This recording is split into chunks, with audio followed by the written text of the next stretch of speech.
Imagine you just won the lottery, not once, but every single day for the next 50 years. Mountains of money keep showing up at your doorstep without stopping. You would buy everything you wanted, build palaces, live like a king. It would be paradise, wouldn't it? Now imagine that this same endless money completely destroyed your life. That this extraordinary luck became your greatest curse. That you became poorer precisely because you became richer. It sounds impossible, but that's exactly what happened to the most powerful empire in the world in the 16th century. This is the story of how Spain drowned in gold. How the treasure that was supposed to save it was exactly what condemned it to ruin.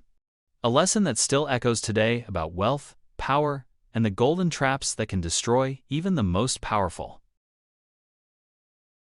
In the 16th century, Spain was living its moment of absolute glory.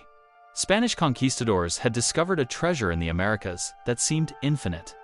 Galleons loaded with gold and silver crossed the Atlantic as if they were trucks full of money sailing across the seas. It was as if nature itself had gifted the Spaniards with a giant money printing machine. The discovery of Potosi in 1545 changed everything.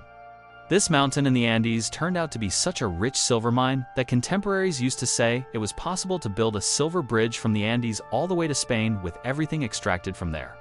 Picture the scene: thousands of indigenous people forced to work deep underground, extracting the metal that would make Spain the dominant power in the world. In just a few decades, the wealth flowing from the American colonies represented a quarter of all Spanish royal revenue. It was a seemingly inexhaustible source of resources. King Philip II could finance wars on multiple fronts, build grand monuments, and maintain an empire where literally the sun never set.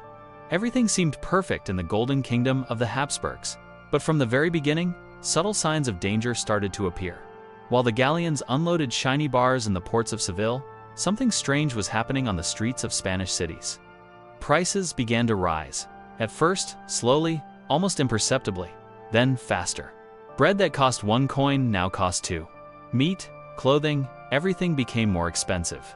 It was the first symptom of an economic disease that few understood at the time. More money circulating didn't actually make Spain richer in real terms. In fact, it was making every coin less valuable. It was as if someone were diluting the value of money, drop by drop, without anyone realizing what was really happening.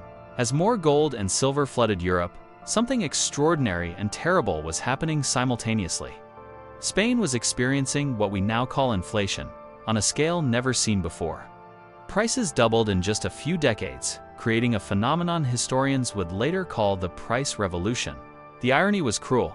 Spain was immensely rich on paper, but its people were actually getting poorer in practice. It was as if every Spaniard had won the lottery, only to discover that everyone else had also won, making the prize useless. The cost of living skyrocketed while wages remained stagnant. An absurd situation took shape on the streets. Many Spaniards preferred begging over working. Worse still, the abundance of precious metals created a dangerous mindset. Why develop local industries if everything could be bought with foreign silver? Why invest in agriculture if the gold from the Americas paid for imported food? Spain began to live like a lazy heir, spending an inheritance that seemed infinite, without bothering to produce anything of its own value. The Spanish monarchy, drunk on easy wealth, made decisions that amplified the problem. Instead of investing productively at home, it spent fortunes on continental wars, hiring mercenary armies at the price of gold.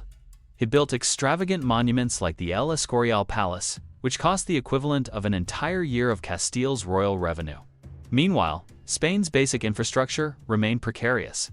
Roads were still poor, making internal trade difficult.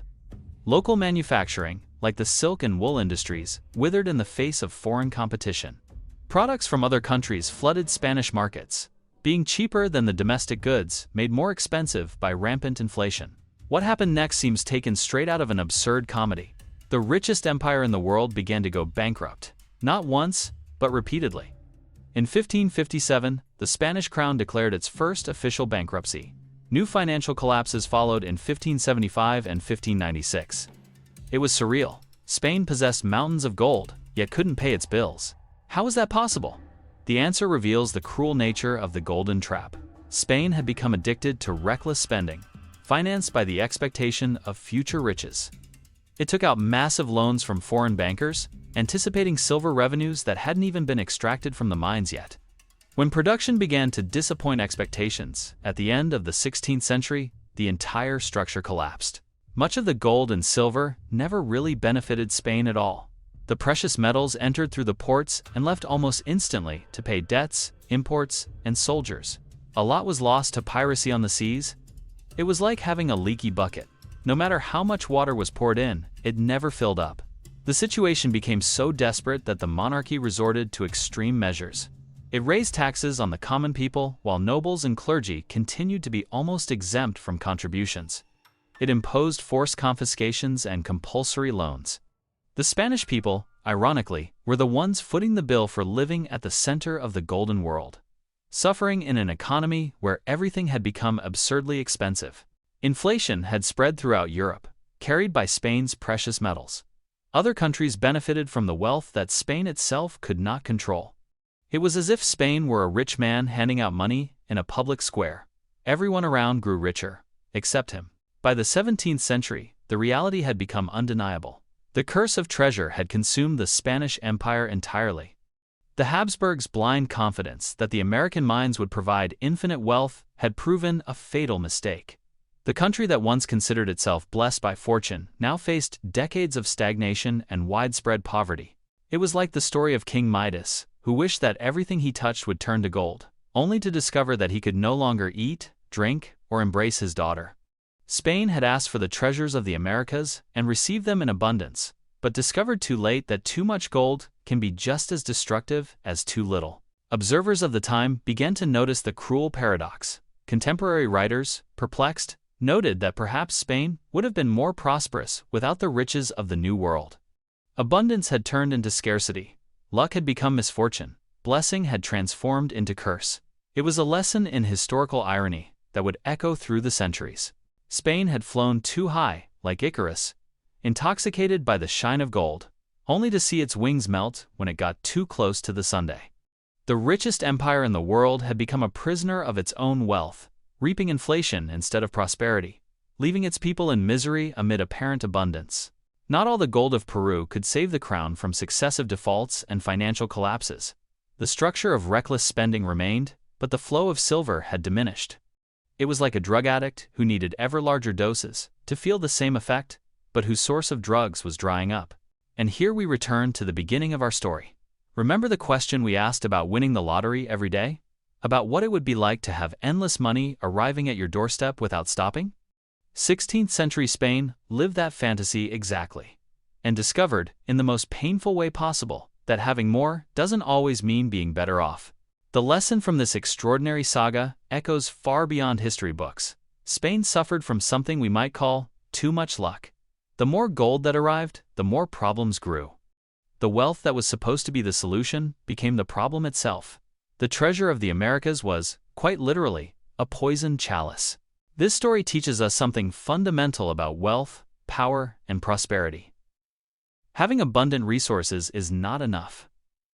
You need to know what to do with them. Spain had all the gold in the world, but it lacked the wisdom to use it intelligently. It chose to live magnificently in the present, instead of building a sustainable future. What's most striking is to realize how this story repeats itself throughout human history. How many oil-rich countries have fallen into the same trap? How many companies that grew too fast collapsed under the weight of their own success? How many people who suddenly got rich lost everything because they didn't know how to handle the new reality? Spain shows us that true wealth lies not in having a lot, but in managing well what you have. That sustainable growth is worth more than momentary abundance. That inflation can be just as destructive as scarcity. That dependency, even on your own resources, can be a deadly trap. In the end, when Spanish gold sank Spain, the world witnessed one of the most striking historical paradoxes ever recorded. The wealth that elevated an empire was the very same force that led it to ruin. A true story that teaches us, with all its drama and irony, that not even all the gold in the world is enough to buy wisdom and lasting prosperity. The next time you dream of easy wealth, remember golden Spain. Remember that the greatest treasures can become the greatest curses if not handled with the wisdom they deserve. And that sometimes, having less can mean being truly richer.